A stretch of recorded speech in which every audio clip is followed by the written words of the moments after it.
जय हिंद बच्चों, मैं अनमोल सिंह महामना इंस्टीट्यूट में आपका स्वागत करता हूं। और हम लोग यहाँ पे 12th CBSE फिजिक्स पढ़ेंगे। और चलें तो हम लोग पहले पढ़ते हैं फिजिक्स के बारे में। थोड़ा इंट्रो ले लेते हैं कि फिजिक्स क्या है। Physics is made up of the word physika, a Greek word physika which means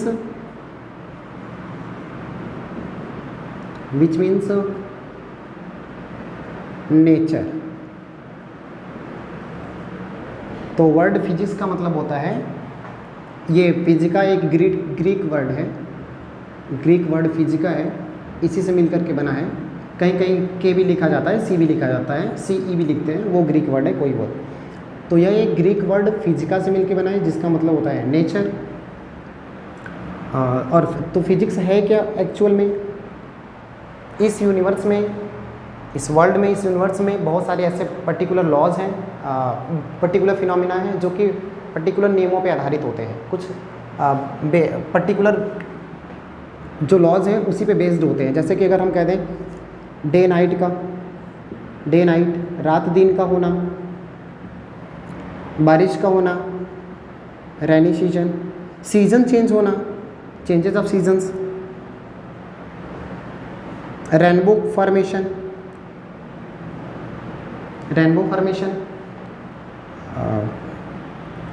the sun appears to be red during the sun rising and sunset.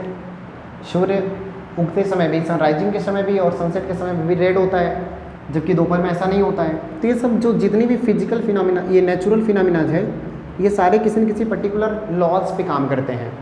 जैसे कि आपको पता है कि the earth moves around the sun, the earth moves around the sun and the moon around the earth. Earth के around moon rotate करता है, ठीक है, मूव्स करता है। तो ये भी कुछ पर्टिकुलर लॉज पे ही होता है, क्यों मूव कर रहा है, क्यों नहीं कर रहा है। बाय द वे वो तो हम लोग 11th में पढ़े हैं, ग्रेविटेशन चैप्टर, ग्रेविटेशन की वजह से ऐसा होता है। लेकिन इसके जो बाद में लॉ पता चला कि ग्रेविटेशन की वजह से, न्यूटन ने बताया कि जो लॉ ऑफ ग्रेविटेशन है उसके वजह से अर्थ मूव करती है अराउंड द सन और मून मूव करता है अराउंड द अर्थ। और जो ये सब लॉ पर्टिकुलर जो फिनोमिनाज हैं, ये कुछ पर्टिकुलर नियमों पे काम करते हैं, कुछ नियमों पे ही आधारित होते हैं। तो रिवेलिंग ऑफ दीज लॉज, ये किस नियमों पे काम करते हैं, उन नियमों के बारे में जान लेना ही क्या है, फिजिक्स है। बस हम यहाँ पे कह सकते हैं कि physics is the study about the nature, क्योंकि हम लोग फिजिक्स में क्या करते हैं, we study about the all the natural phenomenas. तो इसलिए हम यहाँ पे पढ़ेंगे। देखिए, thus physics is the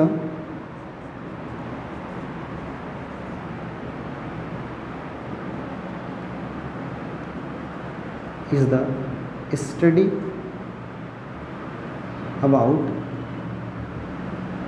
all the natural phenomena.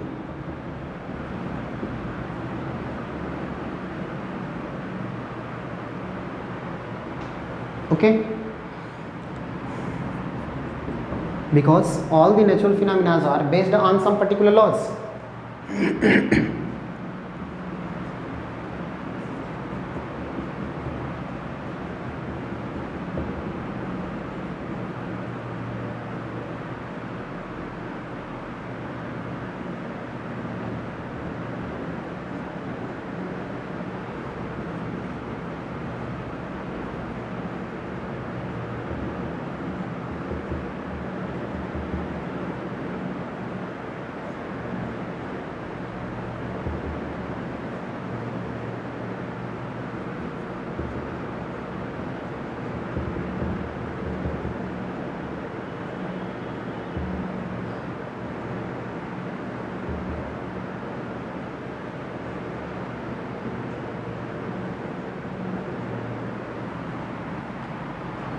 is called physics.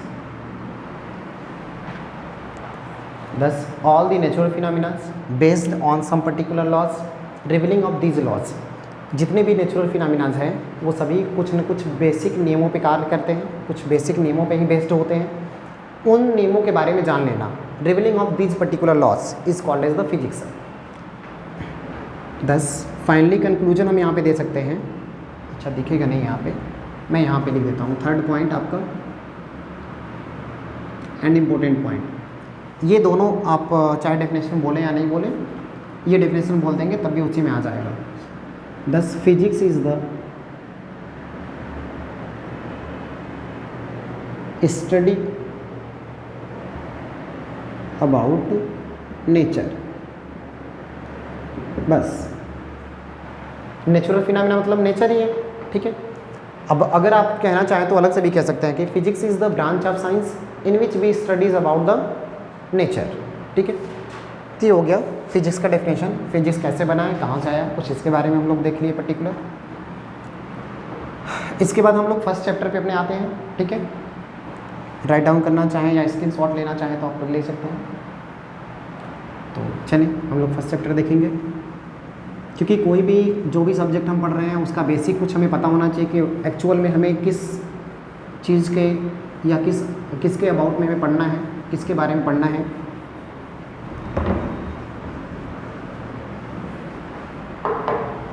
तो हमारा फर्स्ट चैप्टर है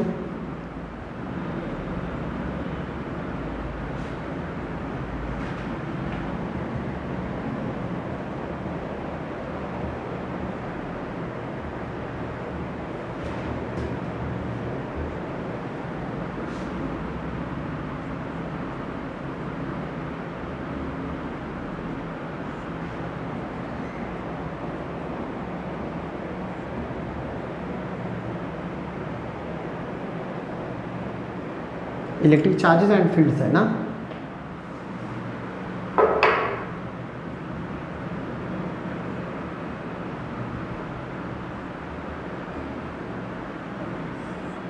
इलेक्ट्रिक चार्जेस एंड फील्ड्स। तो firstly we know the what we know about the electric charges.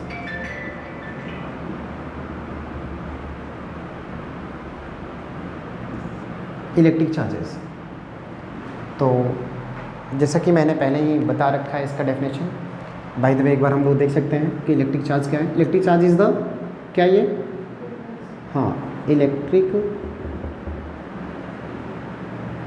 Charge when an atom lose or gain electrons then there will be the charge setup on that atom. जब कोई भी atom electron को loose करता है या gain करता है, क्यों लूज करेगा, गेन करेगा, टू गेन स्टेबिलिटी, बता रखा है। तो when an atom gain or lose electrons then there will be the charge set up on that atom। Actual में ये कहाँ से आया, तो अगर आप एग्जांपल देखना चाहें तो मैं डेफिनेशन यहाँ पे दिखा दे सकता हूँ। पहले लीजिए, लेट से कि सोडियम एटम है, कोई अन्य 11 एटॉमिक नंबर होता है, इसका इलेक्ट्रॉनिक कन्फिग्रेशन 281 होगा, ओके 281 होगा। आउटर मोस्ट सेल में कितने इलेक्ट्रॉन्स हैं, 1 इलेक्ट्रॉन्स है। अब सोडियम एटम के लिए आइए थोड़ा सा हम इस पर बता ही देते हैं कि इलेक्ट्रिक चार्ज कहाँ से आता है और स्टेबिलिटी देख लेते हैं। कोई भी एटम स्टेबल तब, कोई भी मटेरियल स्टेबल तब होता है, जैसे आप इस बेंच को देख रहे हैं, फ़ैन को देख रहे हैं, आज देख रहे हैं, कल आएंगे तो कल भी रहेगा, अगर कोई लेके नहीं गया तो, ठीक है, रहेगा। तो ये क्यों यहाँ पे है, अब ये बेंच देख रहे हैं, ये बेंच है यहाँ पे पड़ा हुआ है, कल आएंगे कल भी रहेगा, क्योंकि इसकी स्टेबिलिटी है। अदरवाइज इसकी स्टेबिलिटी ना हो, इसकी रिएक्टिविटी बहुत ज़्यादा होगा, स्टेबिलिटी ना होगा तो ये स्टेबल नहीं होगा, कल आएंगे हो सकता है कि ये आधा टूट करके गिर गया हो, सड़ गल गया हो, ऐसा भी हो सकता है, रुइन हो जाएगा। तो कोई भी ऑब्जेक्ट की जो लाइफ पीरियड होती है वो कितने दिनों तक रहेगा, ये डिपेंड करता है उसकी स्टेबिलिटी पर, ठीक है। तो कोई भी एटम स्टेबल होना चाहेगा। हम अगर लकड़ी का दरवाज़ा लगा हुआ है, अगर ये लकड़ी का स्टेबिलिटी मान लीजिए 2-4 दिन का होता, आज दरवाज़ा लगाएं, चले गए शादी विवाह में कहीं, आए दरवाज़ा है ये नहीं है, तब तक गायब, नीचे गिर करके ख़त्म, क्योंकि उसकी स्टेबिलिटी नहीं थी, ठीक है। तो इसलिए जैसे सोडियम है, सोडियम की ये इतना अनस्टेबल है कि अगर इसको ओपन इन्वायरमेंट में रख देंगे तो आग लग जाएगा, पानी में अगर फेंक देंगे तब भी आग लग जाएगा। इसलिए इसको केरोसिन में, मिट्टी के तेल में डुबा करके रखा जाता है, जैसे कि हमेशा ठंडा रहे और ऑक्सीजन से एटमॉस्फेरिक ऑक्सीजन के कांटेक्ट में आते ही ये बर्न कर जाएगा, चल जाएगा, ठीक है।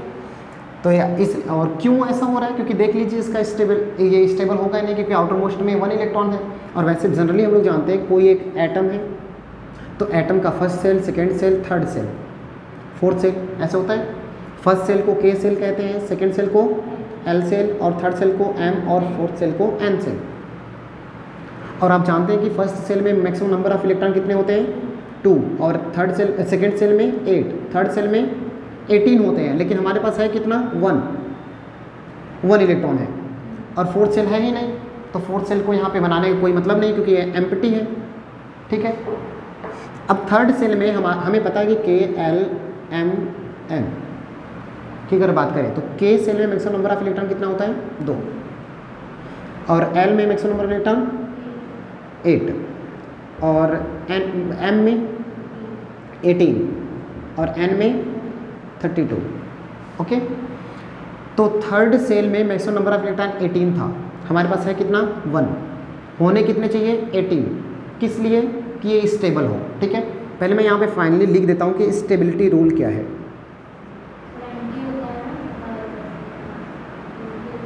स्टेबिलिटी रूल, जो भी ऑब्जेक्ट आप देख रहे हैं कहीं पर भी है तो वो कुछ इस रूल को फॉलो कर रहा होगा या इस क्राइटेरिया को फॉलो कर रहा होगा, जो भी हम लिखेंगे तभी ये आज आप देख रहे हैं तो कल भी इसको देख रहे हैं ये, ठीक है।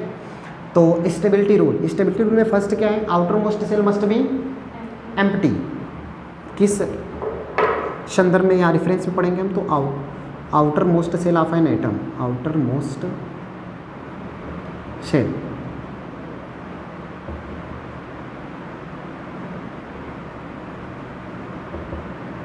Of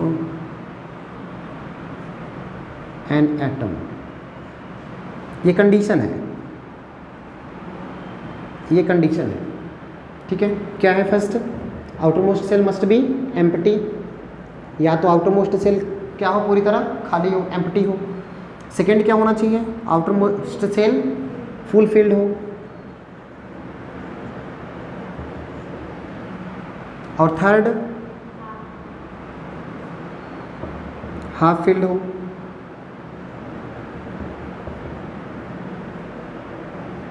outer most shell half filled हो।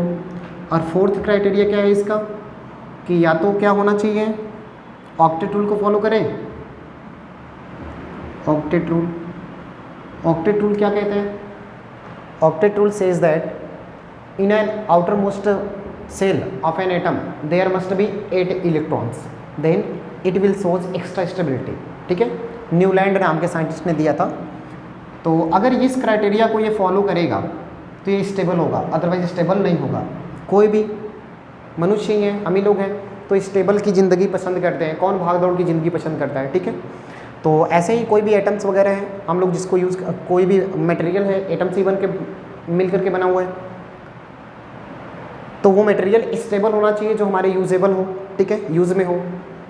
साइकिल है, बाइक है, साल भर 6 महीने चलाए, अपने ही से वो ड्रोइन होने लगा, डिस्ट्रॉय होने लगा, अगर उसकी स्टेबिलिटी नहीं है तो हम क्यों, उसे कन्वीनियंस हमारे लिए होना चाहिए ना, और लाइफ पीरियड भी ज़्यादा होना चाहिए तभी यूज़ करेंगे। तो चले हम सोडियम एटम में देखते हैं कि कैसे इसका आउटर मोस्ट सेल या क्या एम्प्टी है, नहीं है एम्प्टी, क्या फुल फील्ड है, बिल्कुल नहीं, 18 होना चाहिए था, 1 इलेक्ट्रॉन है। हाफ फील्ड है, बिल्कुल भी नहीं, क्योंकि थर्ड सेल में मैक्सिमम नंबर ऑफ इलेक्ट्रॉन 18 है। हाफ फील्ड होने के लिए 9 इलेक्ट्रॉन इसका हाफ होना चाहिए, लेकिन वो भी नहीं है, वो भी नहीं है, इसलिए ये इन तीनों क्राइटेरिया को फॉलो नहीं किया, ठीक। अब कौन है, ऑक्टेट रूल, क्या इसमें 8 इलेक्ट्रॉन है, नहीं है, तो इसको भी फॉलो नहीं करेगा। क्या सोडियम एटम स्टेबल होगा, बिल्कुल भी नहीं, इसीलिए इसकी जो स्टेबल नहीं है उसकी रिएक्टिविटी ज़्यादा होगी, ठीक है। वैसे भी जो शांत स्वभाव के व्यक्ति होते हैं वो स्टेबल होते हैं, लड़ाई झगड़ा नहीं करते उतना, या लड़ाई झगड़ा उतना पसंद नहीं करते, लाइक मी, हाँ। लेकिन कुछ व्यक्ति ऐसे होते हैं जो उग्र स्वभाव के होते हैं, लड़ाई झगड़ा बहुत करने हैं, उसको कहते हैं उसकी रिएक्टिविटी ज़्यादा है, रिएक्टिविटी, रिएक्शन करने की क्षमता, कोई एक्शन उसका मिला रिएक्शन कर देगा तुरंत, ठीक है ना। हम्बल व्यक्ति है, पोलाइट व्यक्ति है, तो कुछ बोल दो, 2-4 बातें सुन भी लेता है वो, क्योंकि वो रेंज उनके अंदर होती है, सहिष्णुता होती है। तो जो अब क्या करें, अब स्टेबल होने के लिए इस सोडियम एटम को क्या करना पड़ेगा, 1 इलेक्ट्रॉन, या तो फिर ये देखिए इस आउटरमोस्ट शेल को एम्प्टी करना पड़ेगा या तो फिर फुल फिल करना पड़ेगा। तो फुल फिल करने के लिए इसको कितने इलेक्ट्रॉन और चाहिए? 17, 18 पूरे होने चाहिए ना थर्ड में, 17 और चाहिए। तो 17 लेना आसान है या एक डोनेट कर देना आसान है? एक डोनेट कर देना। अच्छा, अब ये भी देख लेते हैं हाफ फील्ड के लिए। हाफ फील्ड के लिए 9 होना चाहिए, है हमारे पास 1 इलेक्ट्रॉन। अभी भी कितना इलेक्ट्रॉन की रिक्वायरमेंट है? 8 इलेक्ट्रॉन की। तो 8 इलेक्ट्रॉन लेना आसान है, एक डोनेट कर देना, एक दे देना। आइए अब यहाँ, ठीक है, हो गया यहाँ तक। तो इसलिए फाइनली हम यहाँ कंक्लूजन में पहुँचे कि sodium atom have tendency to donate 1 electron to gain stability. Okay ना? तो यहाँ पर सोडियम एटम 1 इलेक्ट्रॉन को डोनेट करने की टेंडेंसी रखेगा, इसलिए सोडियम 1 इलेक्ट्रॉन को डोनेट कर देगा। तो अभी बताएं, जब सोडियम एटम ने एटॉमिक नंबर 11, जब ये अभी डोनेट नहीं किया था इलेक्ट्रॉन, तो नंबर ऑफ इलेक्ट्रॉन्स कितने थे? नंबर ऑफ इलेक्ट्रॉन्स कितने थे जनरल स्टेट में? 11।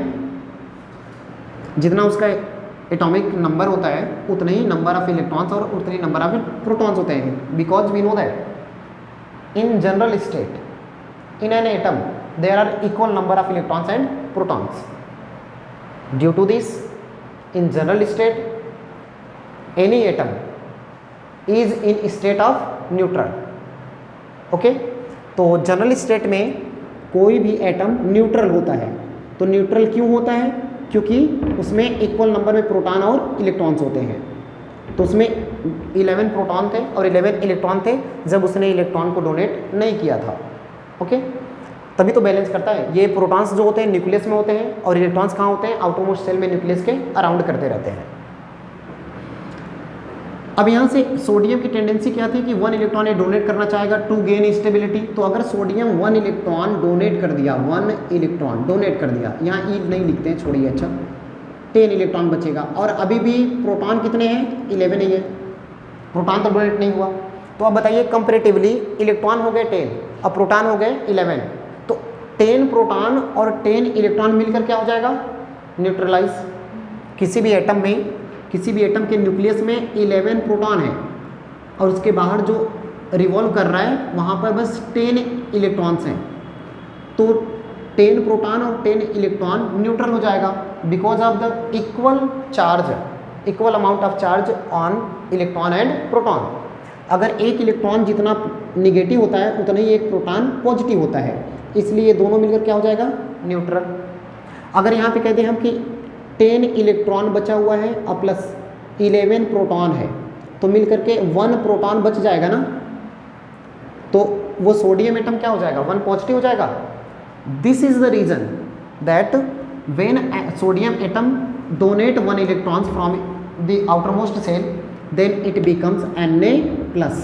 ओके, तो उस पर क्या आ जाता है? Na+ आ जाता है। कब आया ये Na+? When an atom lose और गेन, डोनेट किया या फिर गेन किया। व्हेन लूज और gain electrons then there will be charge setup on that atom. तो उस एटम पे क्या आ गया? चार्ज आ गया। तो एक्चुअल में अगर हम बात करें कि चार्ज का डेफिनेशन क्या होगा, तो ये चार्ज जो अभी ओरिएंट हुआ है सोडियम एटम पे, जो चार्ज आया है किस वजह से आया? ड्यू टू द लूज और गेन ऑफ इलेक्ट्रॉन्स, इलेक्ट्रॉन को लूज करने या गेन करने की वजह से। इसलिए हम यहाँ पे कह सकते हैं कि अच्छा अगर इलेक्ट्रॉन या तो ले लिया या डोनेट कर दिया, तो उसमें प्रोटॉन और इलेक्ट्रॉन के इनिशियल नंबर के, मतलब जितना पहले था उसके नंबर के कंपेरेटिवली या कंपेरिजन में उनकी संख्या या तो इलेक्ट्रॉन की या तो प्रोटॉन की बढ़ गई या घट गई, यानी उनकी संख्या में कुछ चेंज आ गया नंबर में। अब यहाँ पे देखिए, इसी को हम यहाँ पर डिफिनेशन में लिख देते हैं। तो इसको डिफाइन, इलेक्ट्रिक चार्ज को 2 तरह से डिफाइन किया जाता है। मैंने एक बताने की थोड़ी सी यहाँ पे कोशिश की कि इलेक्ट्रिक चार्जेस क्या होते हैं, और अगर डेफिनेशन पे है तो इसके 2 डेफिनेशन आप दे सकते हैं प्रॉपरली। क्या, वैसे 3-4 डेफिनेशन हैं, देख लेते हैं हम लोग क्या है electric charges. When an atom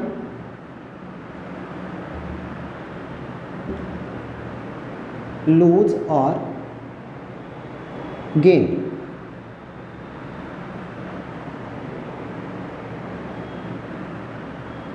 loses or gains electron, then there will be charge setup on that atom. Okay,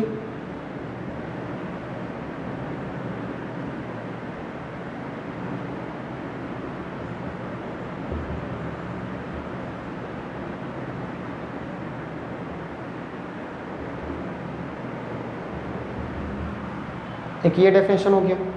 हम इसका और भी डेफिनेशन दे सकते हैं. और करके क्या, ये जो इलेक्ट्रॉन्स लूज किया है या गेन किया है, इसकी वजह से उसके इनिशियल नंबर में इलेक्ट्रॉन के फर्क पड़ा. कोई भी एटम जनरल स्टेट में जब वो इलेक्ट्रॉन ना तो लिया है ना तो डोनेट किया है, तो उस पर इलेक्ट्रॉन और प्रोटॉन की नंबर सेम होती है. Because in general state any atom is in state of neutral, neutral state में होता है. इसलिए हम इसका दूसरा डेफिनेशन दे सकते हैं, the difference in number of electrons and protons in any atom is called charge. Okay, एक थर्ड इसका हम लोग डेफिनेशन और दे सकते हैं, ऊपर मैं लिख देता हूँ. यहाँ पे कैप्चर कर लेगा, चलिए मुश्किल है, मैं यहाँ लिख देता हूँ. थर्ड डेफिनेशन, ये मान लीजिए फर्स्ट डेफिनेशन हो गया, ये सेकेंड डेफिनेशन हो गया, ये थर्ड डेफिनेशन क्या है. It is the physical property. It is the physical property of an atom when it is placed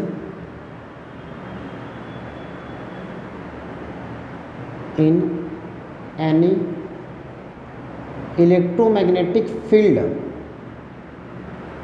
then it shows or experience a force. ये भी कह सकते हैं, it experience a force.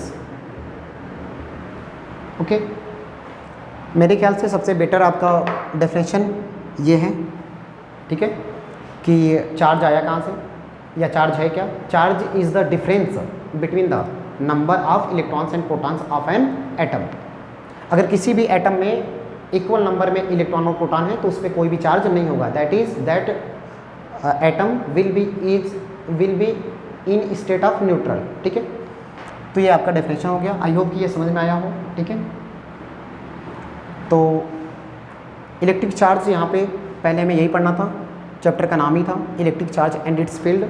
तो अभी पहले हम इलेक्ट्रिक चार्ज क्या है ये समझ लिए.